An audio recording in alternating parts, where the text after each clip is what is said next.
मंत्री, एमएलए सब घूम रहे हैं, लोगों के बीच में जा रहे हैं, काम कर रहे हैं।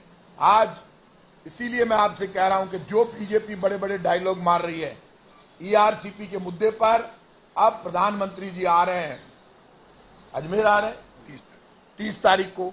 वहीं पर उन्होंने ईआरसीपी के मुद्दे पर 13 जिलों को पानी देने की घोषणा की।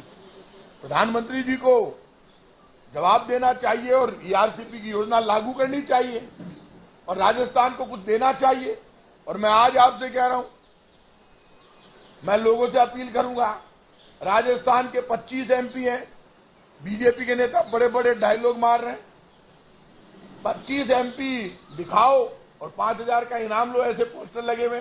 25 एमपी गायब हैं, गांव में पोस्टर लग गए, भाजपा का सांसद दिखाओ, 5,000 रुपए का इनाम पाओ। जनता ने पोस्टर लगा रखे गांव में, राजस्थान के गांव में पोस्टर लगे हुए, भाजपा का सांसद दिखाओ और 5,000 रुपए इनाम पाओ।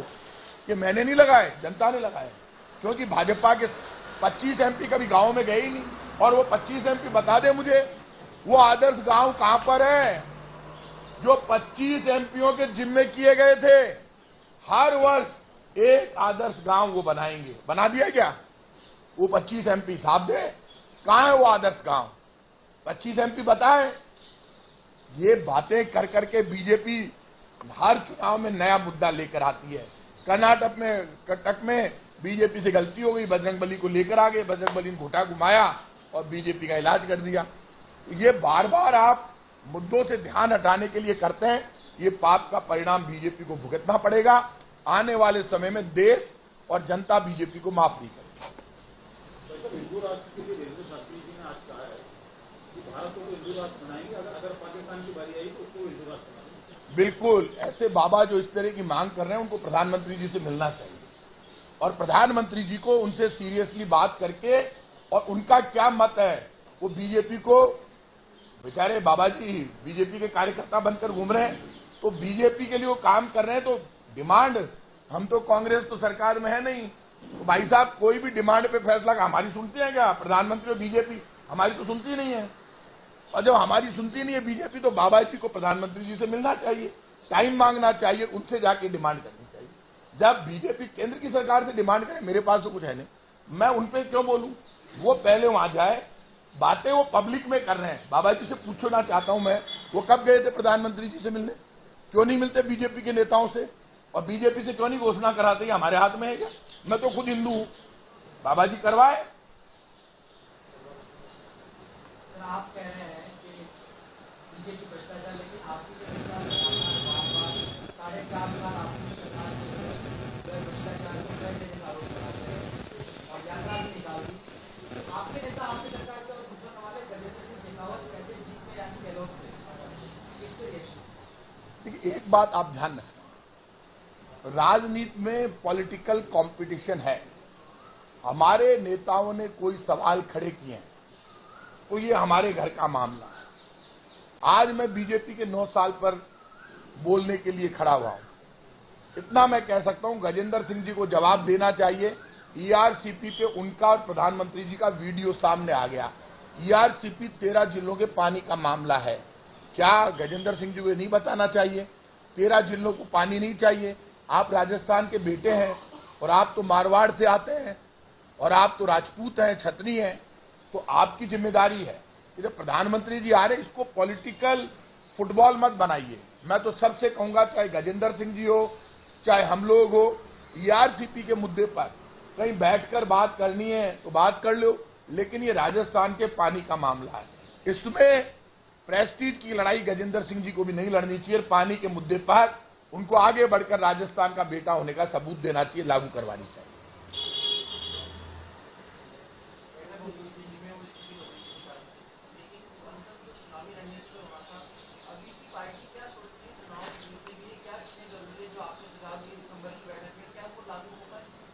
देखिए, कांग्रेस पार्टी चुनाव जीतने के लिए जो भी कर सकती है वो सब करेगी। हमारा नेतृत्व मजबूत है, हमारा नेतृत्व सब कुछ करने में सक्षम है। नेतृत्व ने यह साबित कर दिया, खड़गे साहब ने, राहुल गांधी जी ने, सोनिया गांधी जी ने, प्रियंका गांधी जी ने, वेणुगोपाल जी ने, तमाम नेतृत्व ने साबित कर दिया कर्नाटक का चुनाव जीतकर कि कांग्रेस का नेतृत्व रणनीति बनाने में बहुत मजबूत है, समझदार है, कब कैसे केंद्र सरकार पे अटैक करना है, और केंद्र सरकार ने पूरी जान लड़ा दी। तब कर्नाटक का चुनाव हमारे केंद्र के नेताओं के मजबूत नेतृत्व हम जीते। सिद्धारामैया जी मुख्यमंत्री बने, डी शिवकुमार जी उप मुख्यमंत्री बने। राजस्थान को लेकर बैठक होनी थी, मुझे भी बुलाया गया था, बैठक स्थगित हो गई। कर्नाटक की कोई कैबिनेट एक्सपेंशन का मामला था, बैठक हो जाएगी, लेकिन ये तय बात है, वक्त आ गया जब हम सबको कांग्रेस के नेताओं को गले मिलकर संगठित होकर हम आगे बढ़ेंगे। हमारा नेतृत्व मजबूत है, आप निश्चिंत रहिए। कांग्रेस में जो इधर उधर सब कुछ हो रहा है वो सब जल्दी ही आपको केंद्रीय नेतृत्व के सानिध्य में एक होते हुए नजर आ जाएंगे। अब एक बात बताइए, मैं तो गले मिलाना चाहता हूं सबको, और मैं नहीं मिला पाऊंगा तो मेरे हाथ में हर कार्यकर्ता चाहता है। मैं कांग्रेस का एक कार्यकर्ता हूं, कार्यकर्ता की सोच है कि कांग्रेस एक होकर राहुल गांधी और खड़गे साहब के नेतृत्व में राजस्थान का चुनाव लड़े। वो कोशिश हर कार्यकर्ता कर रहा है, हम करते रहेंगे। और मुझे पक्का विश्वास है रंधावा साहब ने जो पहल की है, वो पहल केंद्र में उनकी बात हो गई है, वो जल्दी ही एक जाजम पर सबको बिठाएंगे, ये मामला निपटा देंगे। आप पुरानी बातें जी की काई काई में केदी होगी, छोड़ो, बार बार मैं पुरानी बातों पे नहीं बोला करता। अब वक्त आ गया, बीती ताई बिसार दे, आगे की सुधले, सब मिलकर चलेंगे। तो राजस्थान में ध्यान रखना, कहावत है बूंद बूंद से घड़ा भरता है। हर व्यक्ति का अपना महत्व है, एक एक कार्यकर्ता जोड़कर और एक पार्टी का बड़ा परिवार बनता है। कांग्रेस बहुत बड़ी पार्टी है, एक एक मोती की कीमत होती है जब पूरी माला बनती है। कहीं पर भी हमें, चाहे मुझे 2 कदम पीछे हटाने पड़े तो मैं भी पीछे हटाऊंगा, लेकिन हम सब कोशिश करेंगे एक माला में पिरोकर आगे बढ़े, क्योंकि राजस्थान की जनता हमें वोट देना चाहती है। 156 का नारा सफल हो सकता है और होगा, क्योंकि हम जब संगठित होकर जाएंगे तो देश हमारी तरफ देख रहा है। देश कांग्रेस की सरकार को, कांग्रेस की योजनाओं को याद कर रहा है। देश देख रहा है कि कैसे बदले की भावना से मकान खाली करा रहे हैं राहुल गांधी का, क्या हालात हैं। ऐसे में सब देश समझ रहा है।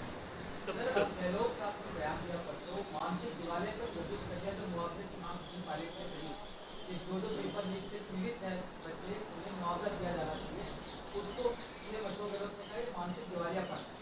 तो एक बात बताइए, अशोक गहलोत जी मुख्यमंत्री और मैं उनकी सरकार का एक मंत्री हूं।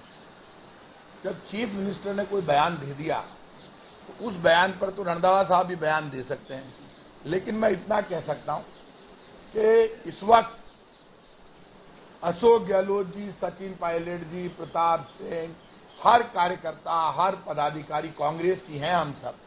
अब किसने क्या बयान दिया उसके ऊपर मैं बयान इसलिए नहीं देना चाहता, वो मेरे से बड़े लीडर हैं, मेरे से उम्र में भी सीनियर है, लीडरशिप में भी सीनियर है, उनके ऊपर तो रंधावा साहब ही दे सकते हैं। तब खाद्य सुरक्षा कानून को लेकर आपने कहा कि जो जितना गेहूं राजस्थान को मिलना चाहिए था और बढ़ना चाहिए था वो वक्त पर नहीं बढ़ा, कितना मिलता है, कितना बढ़ना चाहिए? 4 करोड़ 40 लाख लोगों को नेशनल फूड सिक्योरिटी एक्ट के तहत गेहूं मिलता है। 2011 की जनगणना के अनुसार ये मिल रहा है। आज की जनगणना के अनुसार यदि ये गेहूं मिले, इतनी डिमांड है। अभी हमने पोर्टल खोला था, हमें वापस बंद करना पड़ा, क्या आप सोच नहीं सकते, लोग गेहूं मांग रहे हैं। फूड सिक्योरिटी एक्ट जो कांग्रेस पार्टी ने मनमोहन सिंह जी, सोनिया गांधी के समय बनाया था, उसका पोर्टल केंद्र सरकार को बंद करने का अधिकार ही नहीं है। उस कानून का नाम है फूड सिक्योरिटी एक्ट, खाद्य सुरक्षा गारंटी कानून। केंद्र सरकार पाप कर रही है उस पर राइडर लगाकर। यदि कोई भी गेहूं मांगे तो आपको गेहूं देना पड़ेगा। तो केंद्र सरकार को गेहूं बढ़ाना चाहिए। देश में जो भी गेहूं मांगे वो गेहूं केंद्र सरकार को देना चाहिए। यदि केंद्र सरकार गेहूं नहीं देती है तो आप ये मानकर चलना केंद्र सरकार उस एक्ट का उल्लंघन कर रही है जो मनमोहन सिंह जी, सोनिया गांधी जी के टाइम पर मांगा। एक्ट है, राइट टू इन्फॉर्मेशन में सूचना मांगते देनी पड़ेगी, राइट टू एजुकेशन में आपको एडमिशन देना ही पड़ेगा, राइट टू फूड उसमें आपने पोर्टल पे रोक लगा रखी है केंद्र सरकार, मतलब गेहूं नहीं बढ़ा रही। तो भाई साहब ये तो आपको करना चाहिए केंद्र सरकार को व्यवस्था। जालोर में बच्चों का पोषाहार 31 टन वो मिला है, सरकारी पोषाहार बच्चों का एक कबाड़ की दुकान से कबाड़ की गोदाम से उसकी तस्वीर की जाए तो गुजरात के अंदर बच्चों का पोशार है, आपकी सरकार है, यदि कोई बाल विकास है। देखिए, कहीं भी पोषाहार यदि मिलता है, और मैं फिर कह रहा हूं, यदि हमारे राजस्थान की सरकार में हमने सबसे अच्छा काम किया, भ्रष्टाचार के खिलाफ जंग लड़ी, और ट्रांसपेरेंट ये सरकार है जो पारदर्शिता के साथ काम करती है। हमारे राजस्थान की सरकार के किसी भी विभाग को लेकर और यदि कोई गलत बात छपती है, टीवी पर आती है, या कोई अपोजिशन का नेता सवाल उठाता है, तो मेरा खुद का पर्सनल मानना है, कोई मेरी बात माने या नहीं माने, तो हमें भी ठोक कर जवाब देना चाहिए, क्योंकि हमें जवाब देना जरूरी है। क्योंकि यदि बीजेपी झूठे आरोप लगा रही है तो उस विभाग के मंत्री को सामने आकर बोलना चाहिए, ये मेरा विभाग नहीं है पोषाहार का। पोषाहार पर यदि कहीं मिला है, गलत हुई तो कार्रवाई होनी चाहिए, सख्त होनी चाहिए। हाँ, 3 लोगों को अरेस्ट किया तो उन लोगों से पूछना चाहिए और गिरफ्तारी होनी भी चाहिए। कहीं भी करप्शन रोकने के लिए कांग्रेस ने जान लड़ा रखी है। आपके विभाग से नागौर से काफी प्रबंध की शिकायत है, आपको क्या मिली है? मेरे विभाग में तो करप्शन इसलिए नहीं हो सकता कि हमारे यहाँ पे आप जो भी पूछोगे, यहाँ पे जो गेहूं बंटता है वो भारत सरकार से आता है। इसको आप सिस्टम को समझ लो, भारत सरकार से आता है, फिर वो दुकानों पर जाता है, फिर पोषाहार जो गेहूं बंटता है तो उसमें अंगूठा लगता है, वो अंगूठे के अनुसार गेहूं बटेगा। इसीलिए तो राशन का दुकानदार चिल्ला रहा मानदेय बढ़ाओ, तो वो गेहूं बांटना ही पड़ेगा, और गेहूं नहीं बटेगा तो वापस गोदाम में जाएगा। सिलेंडर का सिलेंडर की सब्सिडी का जो सवाल है, उसमें कोई टेक्निकल प्रॉब्लम आ रही है, उसको हम दूर कर रहे हैं। ये उसको लेकर सिलेंडर की जो बात आप कर रहे हैं, बीपीएल परिवारों की सब्सिडी की, वो सबके खातों में पहुंच जाएगी। जो राजस्थान की सरकार के मुख्यमंत्री अशोक गहलोत जी ने जो घोषणाएं की है बजट में, सिलेंडर को लेकर, बिजली को लेकर, वो सब लागू करेंगे। ये बीजेपी के नेता जो आरोप लगा रहे हैं ना, 100 यूनिट तक फ्यूल चार्ज भाई साहब 100 यूनिट तक नहीं लगेगा। 100 यूनिट तक बिजली फ्री है, 0 बिल आएगा, और किसी के बिल में कोई दिक्कत है तो ठीक कर देगी सरकार। ये बीजेपी वाले नाटक करें, उनसे पूछो तुमने तो 1 यूनिट बिजली फ्री नहीं की, तुम कैसे बोल सकते हो? राजस्थान में महिलाओं के लिए सैनिटरी पैड फ्री हो गया, सब काम हमने कर दिए, बच्चों को 2-2 यूनिफॉर्म मिल रही है, दूध मिल रहा है, मिड डे मील मिल रहा है, सब काम हम कर रहे हैं। तो बीजेपी को तो डायलॉगबाजी बंद करे, काम केंद्र सरकार के काम की तुलना राज्य सरकार के कामों से होनी चाहिए। सिलेंडर में जो महंगाई से राहत देने के लिए 500 रुपए का सिलेंडर दिया, उसकी नोडल एजेंसी भी आपको बनाया, उसकी जो पेचीदगी है वो बहुत ज्यादा है गाइडलाइंस में, उसको हम ठीक करने की कोशिश कर रहे हैं। इसमें हम नोडल एजेंसी हैं सिलेंडर वाले में, और उसमें हमारी तरफ से हम कोशिश कर रहे हैं कि हर बीपीएल परिवार को उसमें ज्यादा बहुत बड़ा कॉमन सेंस लागू नहीं करना है, उसमें सीधा बीपीएल परिवारों के खाते में पैसे डालने, वो डाल देंगे हम। तो यार फाइनेंस सेक्रेटरी अखिल अरोड़ा तो वही देखेगा, माल अखिल अरोड़ा का नहीं है। जो जिसके पास पैसे, फाइनेंस डिपार्टमेंट सबसे बड़ा डिपार्टमेंट, और वो मुख्यमंत्री जी के पास है। यदि आप किसी भी विभाग की फाइल चलाओगे तो फाइनेंस के पास जाएगी, फाइनेंस यदि क्रॉस लगा देगा तो खेल खत्म। जो उसमें तो बुरा मानने की बात ही नहीं है, इसलिए वो तो फाइनेंस डिपार्टमेंट तो फुल एंड फाइनल होता है, तो फिर फाइनेंस डिपार्टमेंट मुख्यमंत्री जी के पास है। तो सबसे पावरफुल राजनीति में ऊपर प्राइम मिनिस्टर होता है और नीचे चीफ मिनिस्टर होता है, तो chief minister is always right. कौन चुनौती दे चीफ मिनिस्टर? क्या करें आप, वो तो चीफ मिनिस्टर है। मैंने सब कुछ कह दिया, chief minister is always right. आप क्या कर सकते? चीफ मिनिस्टर ने जो कह दिया वही कानून, ऐसा नियम में चीफ मिनिस्टर और प्राइम मिनिस्टर, ऊपर प्राइम मिनिस्टर है, नीचे चीफ मिनिस्टर है, और बीच में हम जैसे लोग भी हैं।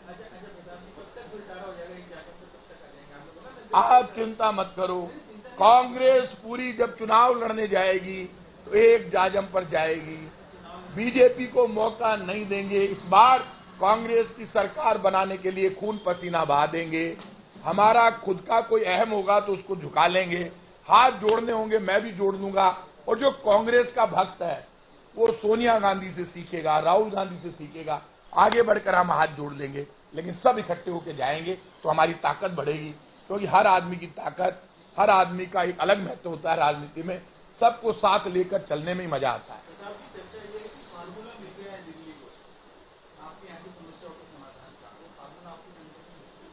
फार्मूला जिसका चर्चा में है, हमारी नॉलेज में मैं ये पढ़ता रहता हूं आप लोगों के ट्वीट, जो आप फार्मूले चलाते हो वो फार्मूले लागू हो जाते तो फिर तो ये झंझट ही खत्म हो जाते सारे हैं। और मैं हंसता नहीं ट्वीट में दयार, मैं प्रेस पे नहीं हंसता, प्रेस की ताकत को मैं सलाम करता हूं, सल्यूट मारता हूं।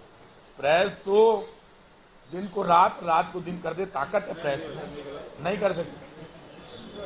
तो मैं माफी चाहता हूं, आपको बुरा लगा तो मैं प्रेस के लोग मेरे दोस्त हैं, मतलब ताकत है आप में। दिन को रात का मतलब ये है कि यदि आप कोई खबर के पीछे पड़ जाओ तो आप हिला सकते हो किसी भी सरकार।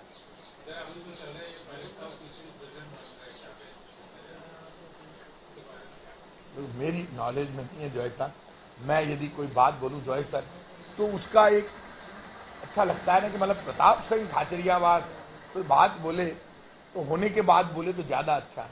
अब मैं कोई बात बोल दूं अभी सुनी सुनाई बातों पर, मैं वर्किंग इस तरह की बातें ना तो मैं पसंद करता। अभी मेरी जो वर्किंग है वो ज्यादा अच्छी, मैं जयपुर का अध्यक्ष और ये कैबिनेट मिनिस्टर हूं, मैं कार्यकर्ता के रूप में काम कर रहा हूं। और अब देखो घर की बात ये, इतना समय रहा नहीं है, जो भी करना है मेरे को पक्का पता है, हाईकमांड जल्दी करेगा और अच्छा। मैं वर्किंग प्रेसिडेंट मैं ना तो बनना चाहता हूं, ना मैंने किसी का वर्किंग प्रेसिडेंट मैं नहीं बनना चाहता, ना मैंने किसी से कहा। अरे यार मैं लेकिन बनना नहीं चाहता ना, आप बनाओगे क्या?